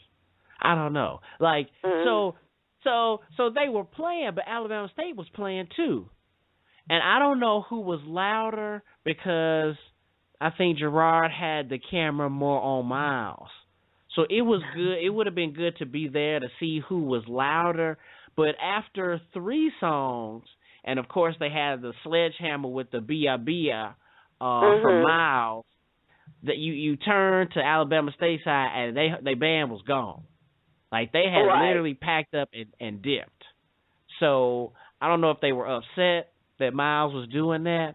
But is Miles louder than Alabama State? Was they that much louder than them that they didn't do that? I don't know. Think they were that much louder. No. That's a trip that Alabama State left. I guess that's the thing, or maybe like you said, maybe Miles was doing something or whatever. But so in that instance, Christy Walker, who do you think won the fifth? Oh, I knew you were going to ask me that. Well, first of all, I did not see the whole thing. Oh gosh, I don't even want to call it who won. The audience. I'll do a cheap shot and say the audience. That's who won the fifth. That's what you say when you don't want to argue no more. The audience won. Yes. Yeah, but I feel like I don't have enough information to say who won. But the video made it look like Miles blew them out the stand. So a lot of course Miles folks were like, oh, they blew them literally away, you know what I mean? Oh yeah, yeah. You saw that. Leave. But man, it was good. I definitely thought they were going tit for tat for a while. But like I said, I didn't like Alabama State just did it was just too much standing around and not enough playing. Alabama State. They weren't playing songs. I wanted to hear some songs, go to the bridge for me, and go back DC Alcoda or whatever, and then end it. You know what I mean? But we do got someone from the 410 area code. Isn't that Baltimore or something like that? Somewhere from the East Coast. I think that's Bridget, I think. Okay. It is me. Oh, what's going on tonight? What's your name and where you calling from this evening? This is Bridget. Janelle Bree is the name on there, but I am Bridget. Oh. Yep. Calling in. How y'all doing? I'm doing all right. Welcome. Hey, Christy. Okay, so I watched. Okay, let's start. You guys starting with Bama. I watched Bama and Miles. I watched all of the fifth quarter. That was a sixth quarter. That was the longest battle. And I think it was because of that 10-minute break when they were trying to decide who was going to play or whatever. But I think I was watching Double Time Entertainment's footage, and they were in the center of the field. Yeah, they do good footage. Yeah, they did, and I felt like, see, I'm on the other side of the spectrum. I felt like Alabama was I think Bama was the better band of the night. They were cleaner. Miles, when they came back off of that whatever break, they kind of came back with a little more punch. But Miles let me tell you, their trumpet section was killing everybody. Yeah. I was like, that hangover trumpet player. I'm like, come on. But they were the ones that also had those long drum breaks, because it became a joke on Periscope, oh, here come the drum break. Because they had those long drum breaks, like the little drum breakdown with just the drums and the tubas, and then the band would come back in. That was Miles that was doing. And yeah, I think everybody who was kind of on that feed kind of went. We all kind of said, yeah, by a small margin. I think Bama was the better. I think they were a little cleaner. They've really gone up on my list this year. They've been a kind of lookout band, but this year I was like, oh, okay, they kind of turned my head a little bit.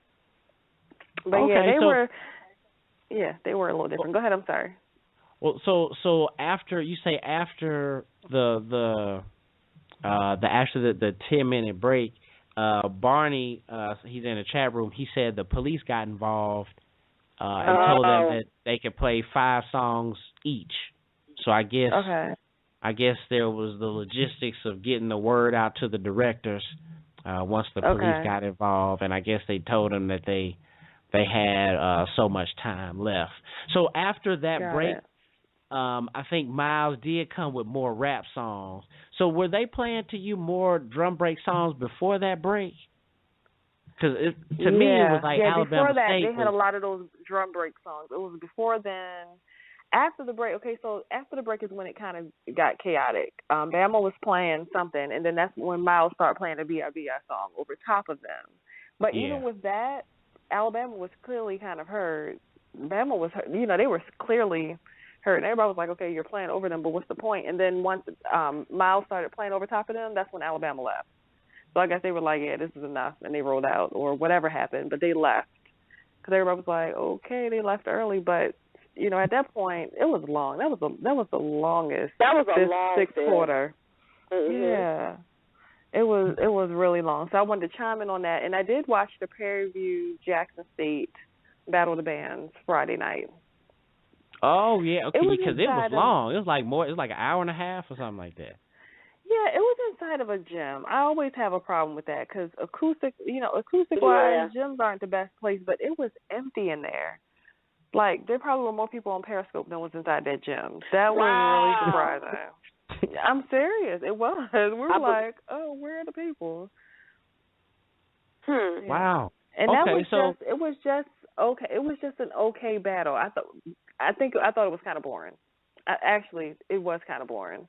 Like at one point, we kind of jumped to, I think Alabama State was rehearsing or something on Periscope, so I kind of jumped to that feed.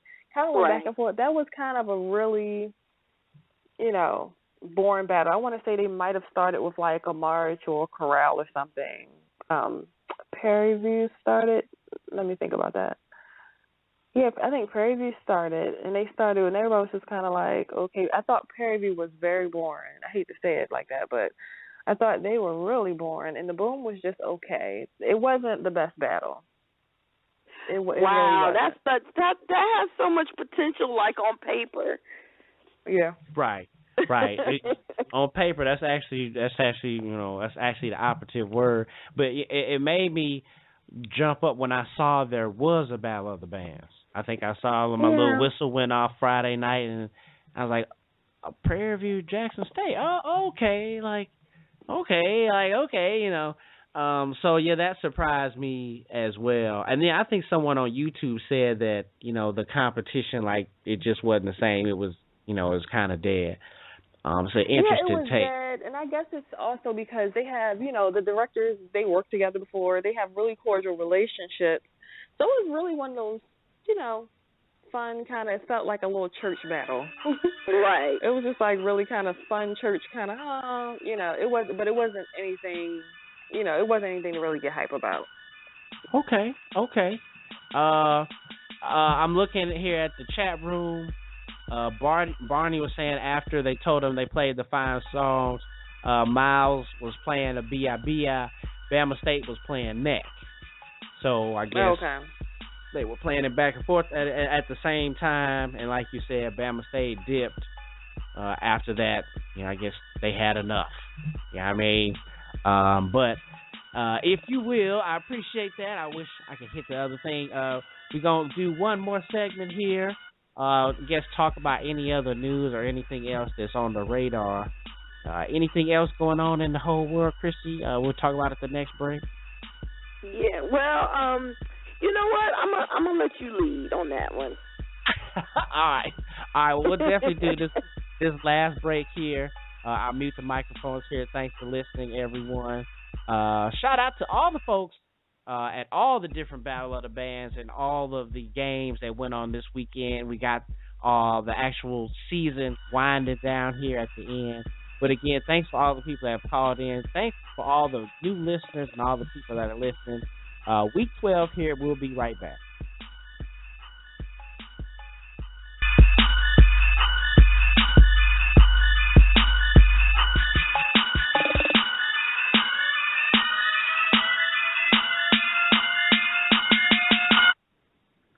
This is Gregory Drain, Director of Athletic Bands at Penn State University, former marching Wildcat at Bethune Cookman University, and you're listening to the 90 Degree Show on the Marching Podcast Network.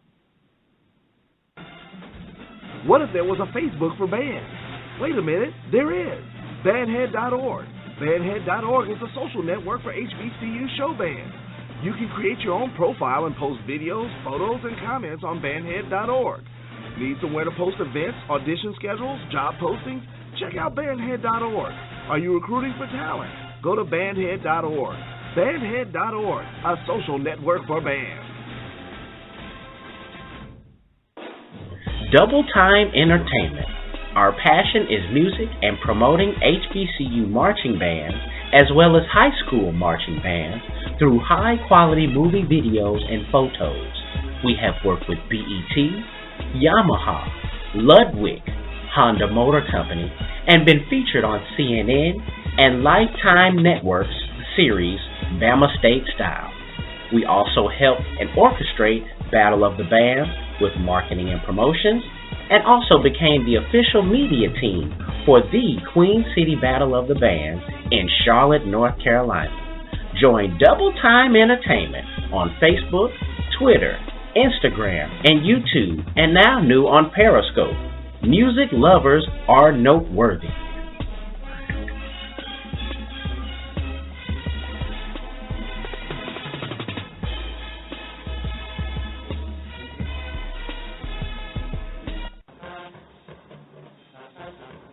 From photo shoots to graduation pictures, from probates to band footage, from pageants to yard shows, there's only one team you can count on, the Edge1 Productions. Visit theedge1.com and trust me, you won't be disappointed.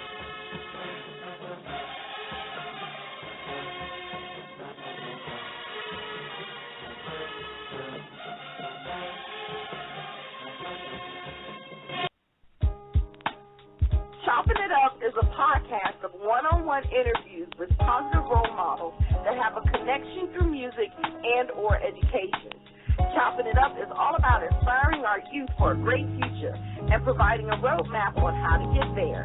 We also chop it up to give insight to anyone looking for information or hope in their endeavors. Chop it up with us on Tuesday at 9 p.m. Eastern at blogtalkradio.com/marchingpodcast. Chopping It Up, changing the world through positive interaction.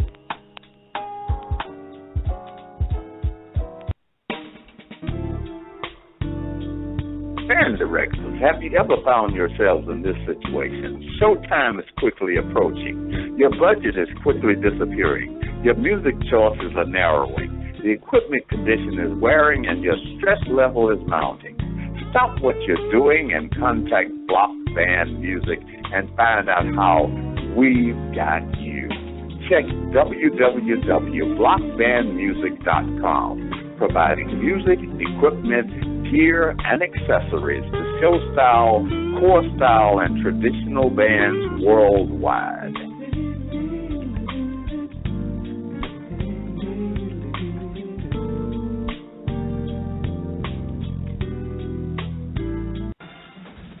What if there was a Facebook for bands? Wait a minute, there is. Bandhead.org. Bandhead.org is a social network for HBCU show bands. You can create your own profile and post videos, photos, and comments on bandhead.org. Need somewhere to post events, audition schedules, job postings? Check out bandhead.org. Are you recruiting for talent? Go to bandhead.org. Bandhead.org, a social network for bands.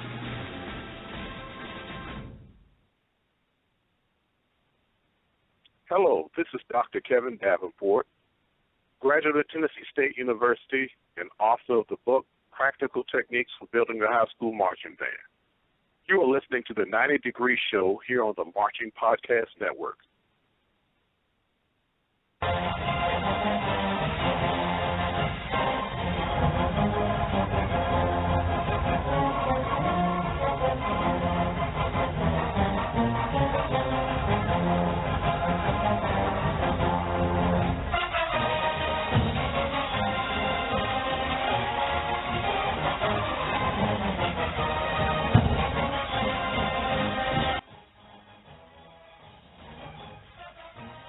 All right, we're back. 718-664-6025. You're welcome to call in to the 90 Degree Show. I will unmute the microphone here for Christy Walker. And we're back with Fam, bringing us in with a march, because that's what Fam likes to do. They march. I like marches too, though, Christy Walker. Yeah, I really like love marches, but when it's a battle between marches, like, okay, we get that you can play one or two, but when it gets to be like in the fifth and two bands are just going march, march, march, march, march, march, that can get a little dry. But that's just my opinion. I know. I be crunk. I be like, oh, I be all excited. 718-664-6025.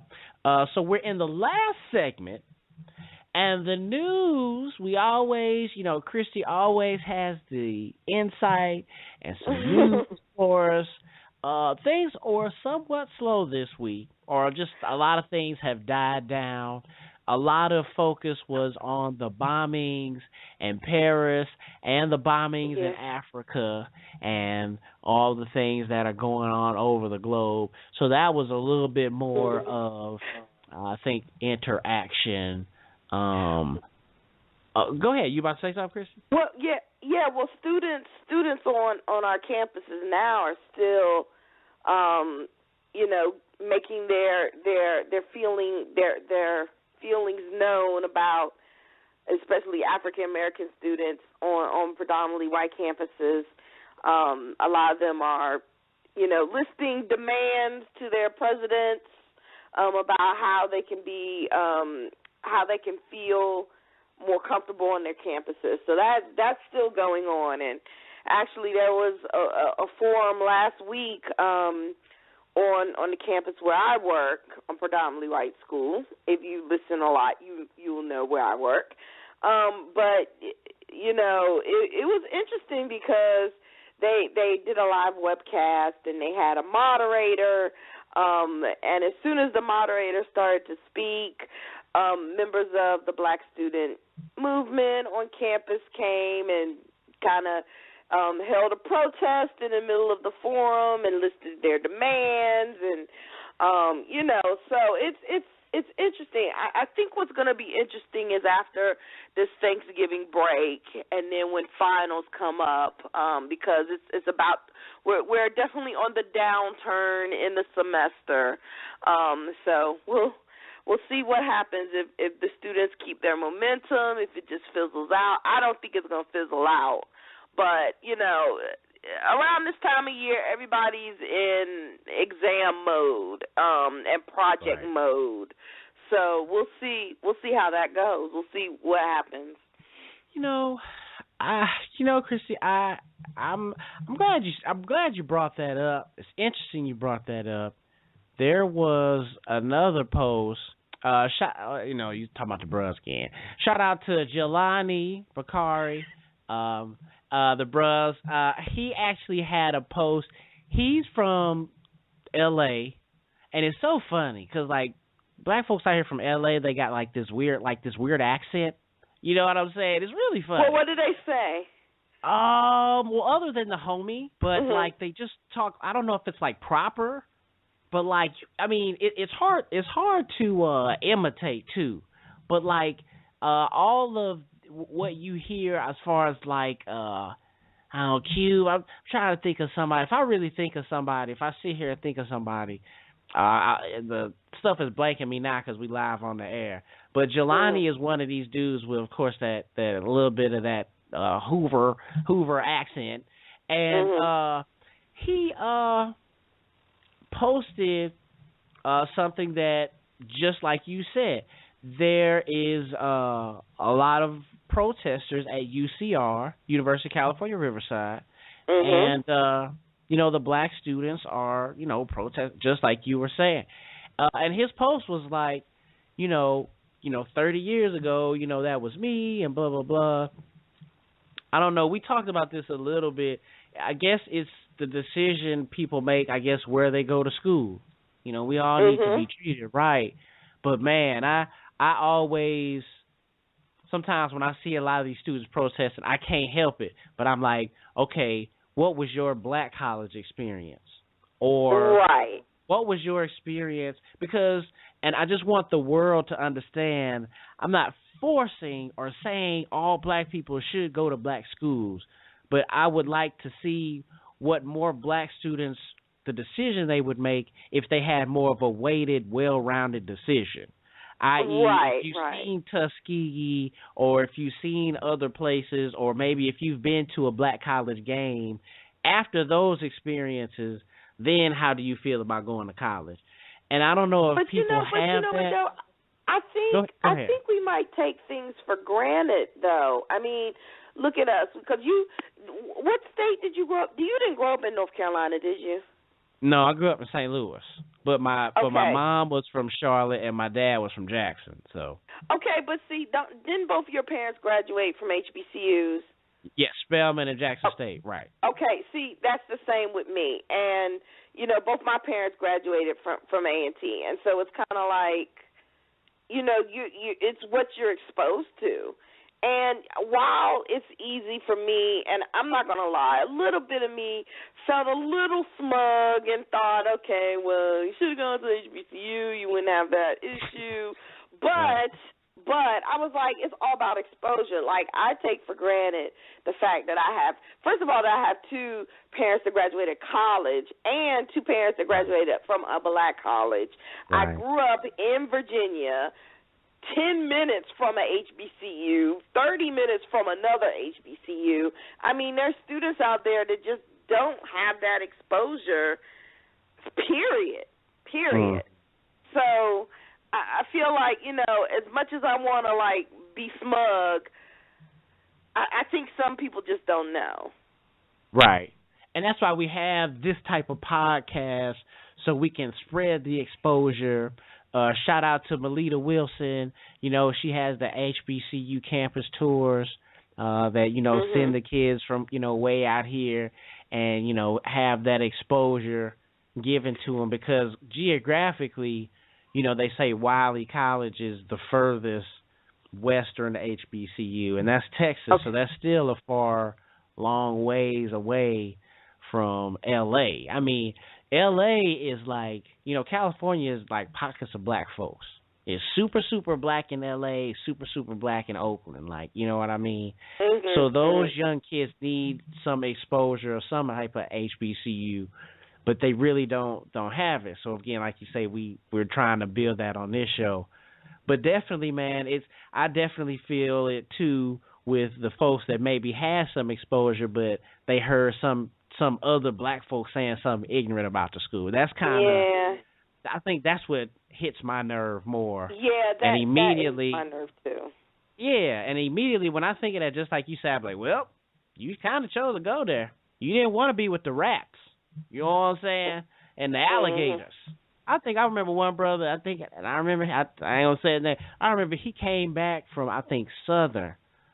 And the brother was like, yeah, man, they got alligators, like, all on the campus. And blah, blah. He's like, I ain't going back down there, And I remember my mother always say, oh, that's what they say when they punch out. They went down there and they partied too much, and they came back home. And they like, oh, black folks, blah, blah, blah. But even still, there are even black folks here in California that, graduates from, HBCUs, and they'll see like, oh, I'm not sending my child, to a black college. I know how it is, because I guess, white colleges are perfect or whatever. But I guess that's the main thing that pops up in my mind. I didn't necessarily want to bring that up, but definitely, I just hope that this show is able to spread the exposure, like you say, Christy. And like you said, I had two parents, but in St. Louis, that black college exposure, it's not big like that in St. Louis. Not with bands. Don't have the Gateway Classic though. Yeah, but it's struggling. Like, it's not, and not like money wise, but it's still like not that exposure. There's still there's a lot of racial stuff going on in St. Louis, but there's definitely we know this. Oh, yeah, definitely. But there's still a lot of black folks in St. Louis still that prefer to go to Mizzou because they just know that they're going to have a better chance of getting a job. You know what I'm saying? That's always what I hear. You know what I mean? So I believe it. I believe you hear that. Yeah, and then you have Lincoln in Missouri, and of course they don't get a lot of the pub like they should. And then they have statistically Harris-Stowe State University. It used to be Harris-Stowe State College. I have a good buddy that graduated from Harris-Stowe. Yeah, but that's like HBCU based on, I think, daytime. I think it's like daytime student enrollment. It's not like for a commuter school? Yes. And they're trying, I think they've opened up dorms because they want to get more students to have the college experience there more. But that's more of a statistic. Yeah, I know they were struggling because my friend that graduated from there is an AKA, and she was telling me that I think she pledged like there was a citywide chapter. I don't think that Harris-Stowe had a chapter, at least when she was coming through. Yeah, it's citywide in St. Louis. A lot of the citywide. I was about to say shout out to bro, because okay, you know what? What you're not gonna do is take this podcast to be a hour-long shout out to the bros. You're right. But I get so excited when like people think. I was thinking about my boy DeAnthony. He went to Grambling. He was a star track team in high school. DeAnthony Smother. We chopped it up with him as well. He's a track coach now, I think in the Atlanta area down there in Georgia. He was a track coach in St. Louis and took a job in Georgia. So shout out to you. He plays there, I think, Omega Zeta, I think. Forgive me, I really this is what we're talking about. But you're right. I'm tripping. But Christy, I am glad that you brought that up, because I guess sometime maybe we do need to hit it back home. But it's the exposure, and definitely how we definitely feel about ourselves, and now how we are in professionalism and how we carry ourselves. I think that has so much to do with who we are. And I went to graduate school at Indiana University of Pennsylvania. I think you went to graduate school. You went to graduate school. Yeah. At Old Dominion. So we have both experiences. I'm just saying that undergrad experience, when you finding out who you are, I think I just think it's important. Yeah, and see, that's my parents told me. They were like, you can go. They're not gonna make. They said that if you don't want to go to A&T, you don't have to go to A&T. Like a lot of people think that I was pressured because both of them win, or it really was not that. In fact, I applied to like 4 HBCUs, but my parents were definitely like, you need to go to an HBCU for your undergrad. You will go to an HBCU for your undergrad. I don't care what you do for your graduate school, undergrad. If we paying for it, you go to a black college. It don't have to be A&T. But it's going to be a black college. Yeah. Well, that's cool. Oh, Janelle Bree, is she a Delta? Miss Bree, is she a Delta? Yes. But I don't want to start talking. But you're right. See, you know what, Christy? I'm tripping. I don't even want to talk. She is in the chat room. She was say the bros. Who was that? I was just answering her question. She did have something about. She remembered Morgan at Howard played out in California at 97. Yes, there was the Angel City Classic. Yeah. Out here, and it's huge. It's not the same. Definitely the push up and down with travel and all that. It's sometimes hit or miss out here in California. There are a lot of people out here, believe it or not, in small pockets, and they try to build the HBCU game out here on the West Coast, but it's hard, man. There, it's so much with driving and travel. So we definitely, I'm gonna try as best as we can, but I definitely think there's some avenues as far as like bringing block band music out here, getting in contact with those directors, and bringing Dr. Davenport out here for drill classes, and also National Show Band Association, trying to get them out here so that those high schools there in South LA, they have something to compete for. So that's hopefully the push. Why'd you not say South Central? Well, they don't say South Central no more. They just say South LA. South Central has a certain connotation. Yes, I know. But people out there don't call it South Central anymore? No, they say South LA or below the 101, basically, where that's where how they treat the folks lower than the 101. And it's so funny where it's like, man, I'm going to California. There's not going to be so much racial stuff. Wow, we're still in America. You know what I'm saying? It's just different. There's not going to be no racial stuff. Well, sometimes that's just kind of the differences. They're like, we're not in the South anymore. Is that the thing? Like, right. And it's funny because I explain to folks out here that at least folks down south are a lot more honest, and they're a little bit more that say what they are to your face. Not so much like that out here. You know what I mean? It's a little bit different. So I think that has a lot of that to do with that as well. So I'm really glad you brought that up. Chrissy got some of that stuff off my chest. But again, we're just trying to give that exposure for the youth so, they can have similar experiences as we did as well. So, that takes me to what I was going to originally ask you.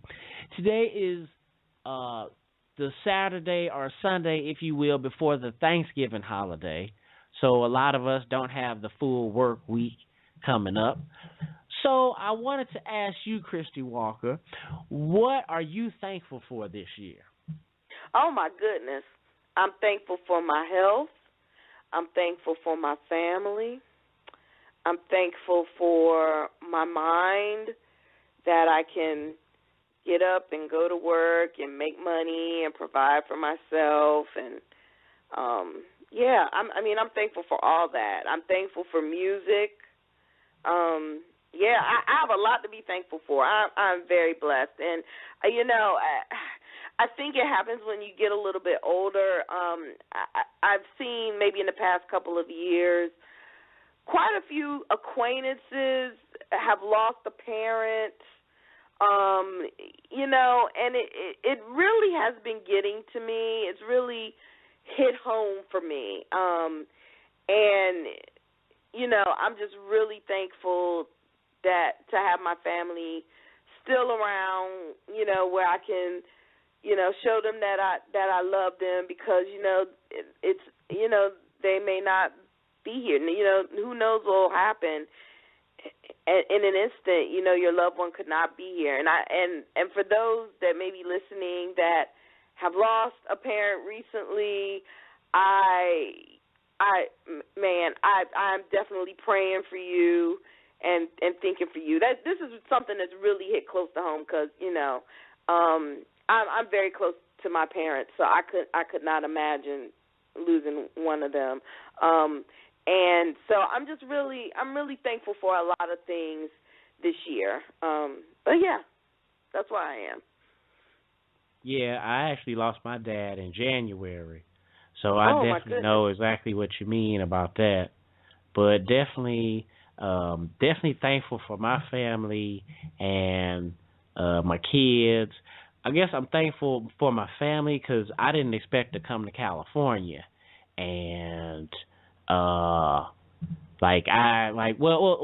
didn't expect to come to California. Let me tell you, I didn't expect to mature out here. I was planning for mad ignorance, and I knew I was gonna have a good job.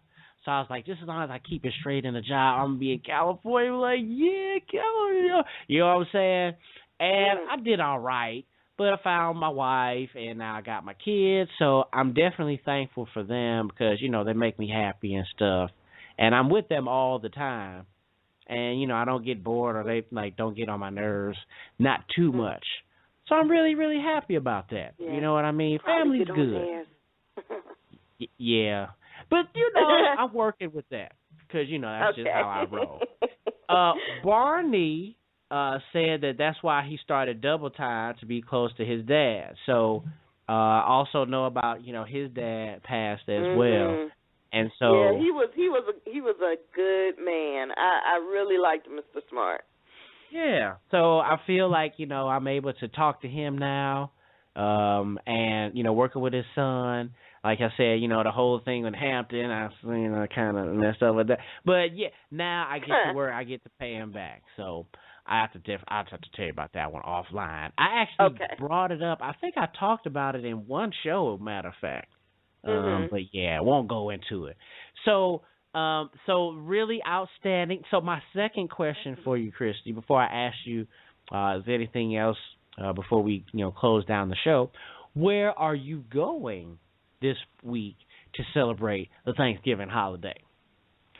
I am going to my lovely hometown of Hampton, Virginia. Okay. All right. Yes. Yep. And you'll be with your folks. Yeah, I'll be with my family. Yeah, my parents and my aunt, who's like my second mother. So, shout out to them since you're famous for a shout out, Joe. Right, that's tight. Shout out to the Walker family. I have to say, I really like the photo of you and them. I think they dropping you off at band camp, and they smiling. No, that was. Go ahead. That wasn't band camp. That was the first day. That was the day I moved into the like my residence hall. Yeah. Oh, okay. Yeah, they had the A&T shirts on, so that was cool. So you drive. How far is that drive? Well, it's about like 3 hours and some change from where I live. Yeah. That's cool. That's cool. It's funny, a lot of folks car trip out here, but it's like to Vegas or it's like to some other city. Not a lot of folks like road trip like folks do back east, because like we have so many states back east and so many just like you said, you just going 3 hours away. It's not necessarily the same. You either going to the desert out here or you just like going to another city. Right. So we'll just be here. We were gonna go to Santa Maria, but we probably that's where like some of my wife's family from, and she calls that up north. I think it's like 4 or 5 hours away, but that's like up north to everybody, and everybody out here. And so we'll be staying here with the kids. So I want to ask Janelle and Barney and them, since we got about a couple minutes, what they will be doing. I guess they can tell us in the chat room. But while they doing that, I know what Bridget has been doing. Oh my gosh, you need to check her out on Facebook, because she is a chef, and she has like these pictures of all these cakes that she's baked, and I'm sure she's not even done.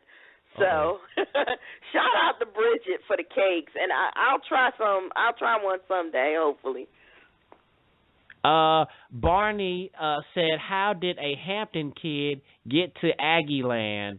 Hashtag SMH. That's what Barney said. Hey, I can't go to school in my backyard now. That's a little too close for comfort, Yeah. I like Hampton though. I did apply and got accepted. Just FYI. Okay. I applied to A&T, FAMU, Tuskegee, and Hampton, and got in all 4. Just so you know. Okay. I actually applied to FAM, Hampton, Jackson State, and Johnson C. Smith.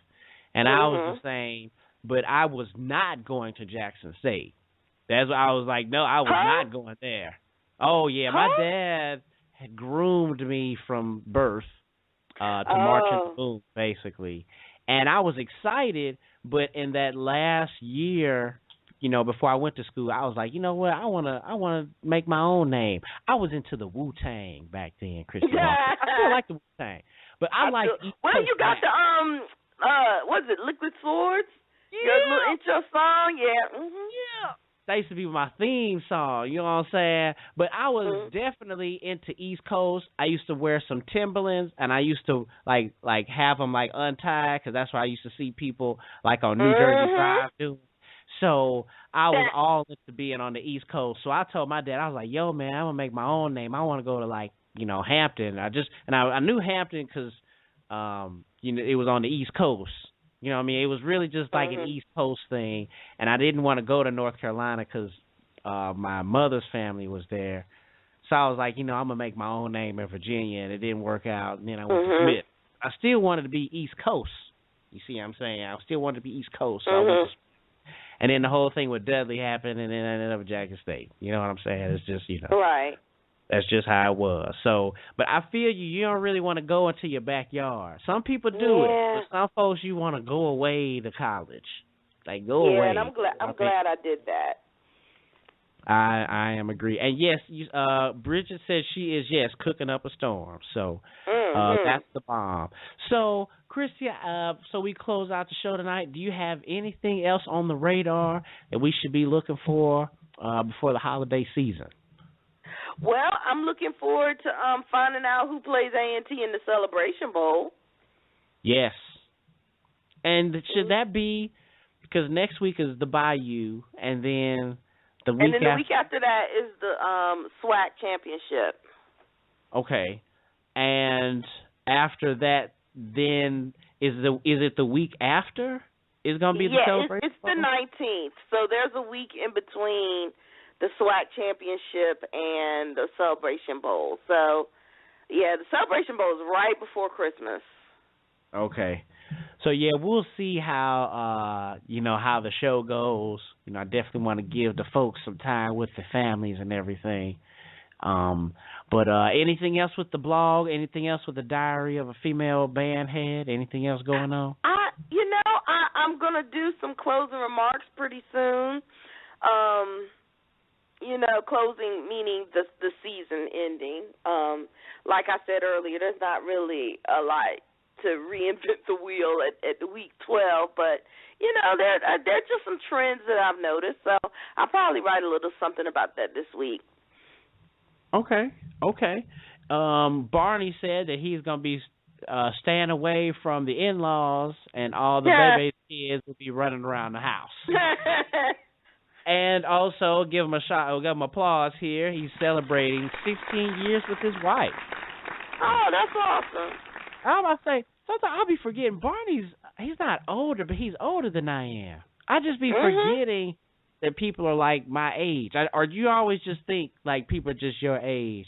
But he, right, but now I'm getting a little older, when you turn, right. I had a big birthday this year, so hey. It makes you think about some things. It does.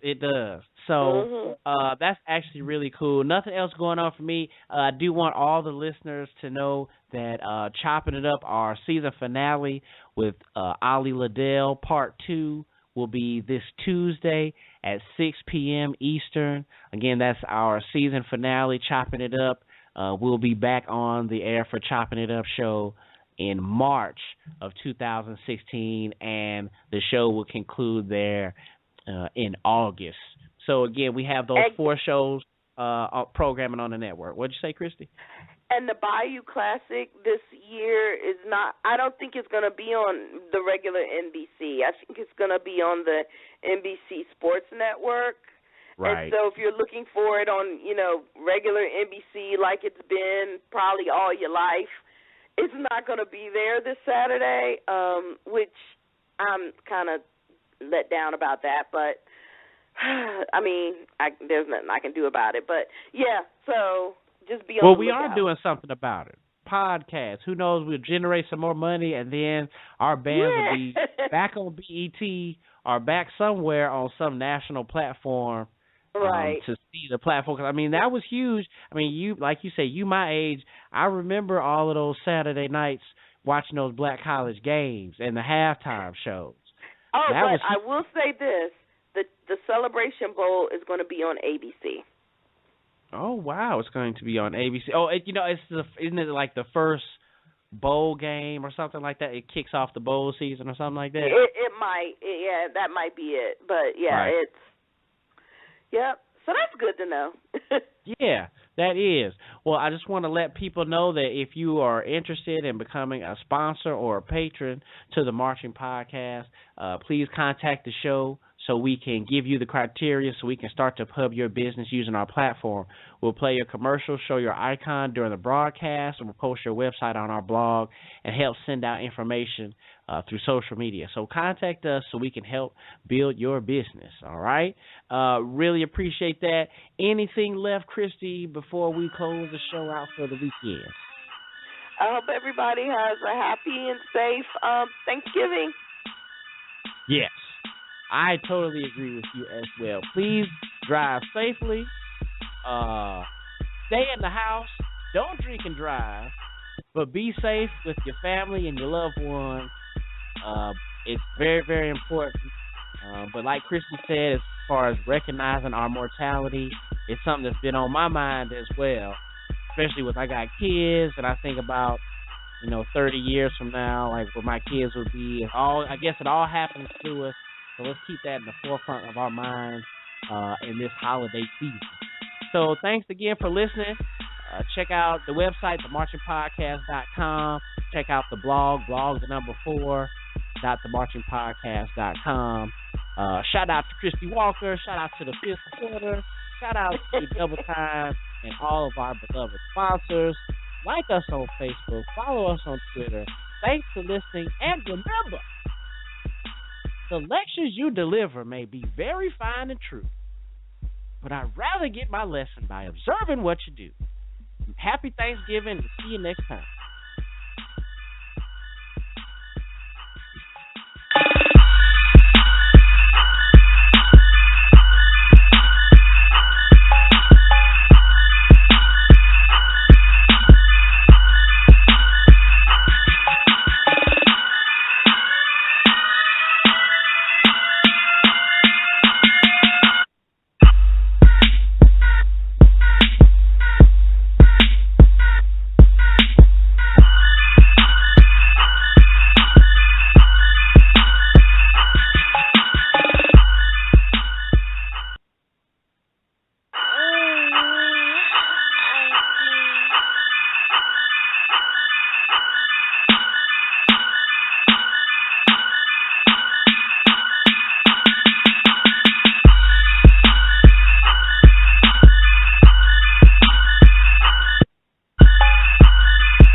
said that you were wasting your time. They said it would never get you anywhere. But this holiday season, your selfie obsession might win you $25,000. That's right. All you have to do is go to a participating Cricket wireless location, smile, snap a selfie with the Cricket character poster, and post it on Instagram or Twitter using the STSA hashtag shown on the poster. That's STSA, as in something to smile about. Come on, you know that nobody is more ready to win this than you are. You already spend your days taking kissy face selfies and gym selfies, and here I am eating pepperoni pizza selfies. Now show us your Cricket selfie. Plus, by entering, you'll also have a chance to win cool weekly prizes like a Cricket Alcatel phone with 3-month service and a $100 gift card. So smile, snap a photo, and you could win $25,000. Have the best holiday selfie ever. Cricket Wireless, something to smile about.